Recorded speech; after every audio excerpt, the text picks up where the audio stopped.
LA Knight just admitted this, and yeah, you're going to want to hear what the megastar just had to say, because whenever LA Knight speaks, you better peek up, you better perk up, and you better tune in, because LA Knight has the charisma that not many do. LA Knight has the charisma that many want to do, because LA Knight is a guy that has consistently had a loyal fan base behind him, whether it was in TNA begging someone to give him a chance in WWE, or if it was LA Knight in NXT with that fan base begging to bring the megastar up to the main roster, or begging Vince McMahon to change his mind and not continuously book LA Knight as Max Dupree. Ultimately, Triple H coming in and saving, in my opinion, LA Knight's career from Vince McMahon and that god-awful Max Dupree character. Do you remember that? Think about that. We've gone from LA Knight being Max Dupree to Vince McMahon wanting Adam Cole to be a manager and cutting his hair. Oh, thank goodness Vince McMahon is gone from WWE. But LA Knight, he's not always had a streamline of success on WWE main roster under Triple H. No, no, no, no, no. You have to go back. You have to look at 2022. You have to look back at 2023, at least the first half of 2023, right? He did that really bad feud with Bray Wyatt. That was really bad. And then you also had to look at the fact that he was off of WrestleMania that year. Yet, anytime he was mentioned on television, anytime he made an appearance in the arena, he got a reaction and it got the attention of Triple H. And they consistently have booked him well on television. Maybe not to the standards in which I and a lot of people would agree with. However, you cannot deny that they see something in LA Knight. And how could you not? This guy can talk around people or talk circles around people for days. He has charisma oozing off of him, and his in-ring prowess is quite top-notch. That's what LA Knight brings to the table. He's also a pretty solid worker in the ring as well, because you get the whole package with LA Knight. He doesn't suck in any department, right? He's a very solid guy.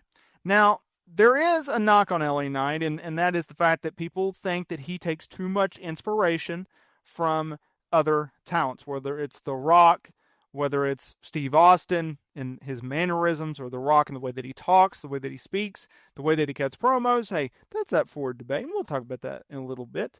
But I want to talk about something here, because while speaking with the Metro, LA Knight commented on how he was worried about losing his momentum in WWE in late 2023 when CM Punk and Randy Orton returned at Survivor Series that year. And yes, this is a recent interview. It just came out the other week.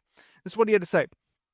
Randy comes back, CM Punk comes back, and I'm like, all right, well, now the perception is going to be, I got defeated. Now these guys are here, so now I fade. And I think a lot of people that have kind of taken that stance for a moment. I think for years and years of being on the independents and different companies and whatnot, you just kind of get used to looking over your shoulder and just thinking, all right, at some point somebody's going to try and pull the carpet out from under me. So, I mean, I'm always just kind of on edge in a certain way where it's like, I got to be put in that position. And then I'm like, all right, well, now what? Along came the Royal Rumble and beyond that, and then WrestleMania. And then from there, it was like, okay, now we're getting to this fever pitch again. We get to SummerSlam, me and Logan Paul, the place blew off the roof. Yeah, it was always going to be ebbs and flows and a little bit of peaks and valleys and stuff like that. End quote. Speak it. Okay, so let's break down what he had to say. So, think about 2023, y'all. Early part, he does the Bray Wyatt feud. He misses WrestleMania. He gets the fans to rally behind him. He teams with John Cena. He does a feud with The Miz. He goes into Crown Jewel that year, loses to undisputed WWE Champion Roman Reigns. He loses at the Royal Rumble. He loses at the Elimination Chamber. He beats AJ Styles at WrestleMania. He goes on a multi-month run of just here and there, here and there. He wins the Intercontinental title, the United States Championship from Logan Paul at SummerSlam, drops it to Shinsuke Nakamura at Survivor Series. What happened between Survivor Series 2023 and Survivor Series 2024? So LA Knight, look at it as a straight line. So LA Knight was going along, and then The Rock comes around, and CM Punk comes around, and Randy Orton comes around. And LA Knight starts to cool off, because Going into the fall of 2023, I'm here on this channel talking about how I want LA Knight to become world champion. I want him to win the Royal Rumble 2024, go on to WrestleMania, and win the world title. Okay? I really did envision that. I really did see that. I thought he was that over, and I think a lot of people also did as well. And so you look at it, and Punk comes back, and Orton comes back, and Rock comes back, and everything that had gotten LA Knight over was starting to work against him because fans were like, wait a minute, you're just talking like The Rock. No, he's not. That's just how he talks. Well, CM Punk's a bigger star. Randy Orton's a bigger star. Well, yeah, they've been around for 10 years on WWE television main eventing shows. Like, what do you expect? He cooled off. And that's fine. Because the booking wasn't there as well, right? You had this influx of top talent.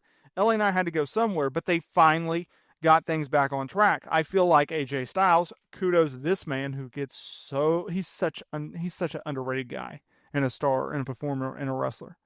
But it was AJ Styles that came and saved, I think, LA Knight's career in a lot of ways because if it wasn't for that build-up where they were doing the home invasions and fighting in front of AJ Styles' house and all that good stuff, I don't know if LA Knight would have got back on track, right? Because even though he came up short in Money in the Bank, even though he came up short in King of the Ring tournament, he eventually got to his spot. Because think about this. There was a long period of time LA Knight could not win a big match to save his life. It was annoying. And I was just out of my mind complaining about it because it's like, how many times can you book a guy in LA Knight who clearly has something? He has it, right? He may not be the next Rock, but he has it. He has something. He has something that can make him a main eventer. Yet you're booking him in these weird spots where, like, he comes up short every single time. And I get that not everyone can be world champion at the same time. I understand that not everyone can be main event players and winning their matches and their feuds all the time. I get all of that. But, like, when you book a guy up against a top-tier guy or for a title, and you have him lose it every single time, he never gets one win, well, then that starts to work against you. And I think that's honestly what happened with LA Knight because fans were like, wait a minute, he can't win the big one. And oh, by the way, there's bigger talent now. And so he started to lose that momentum, right? But the AJ Styles feud, it's like, okay, he got that big win.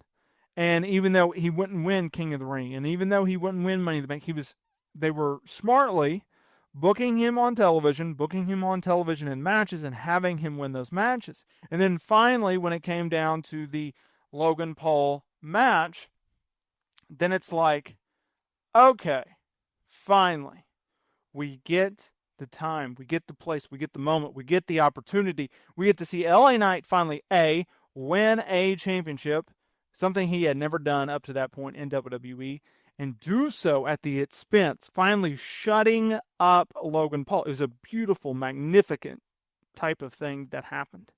And that's why fans were like, oh, okay, we like this. Oh, okay, we dig this. Oh, okay, let's do that. That's what happened with LA Knight. And so he got over, and he's at where he is today. But the fact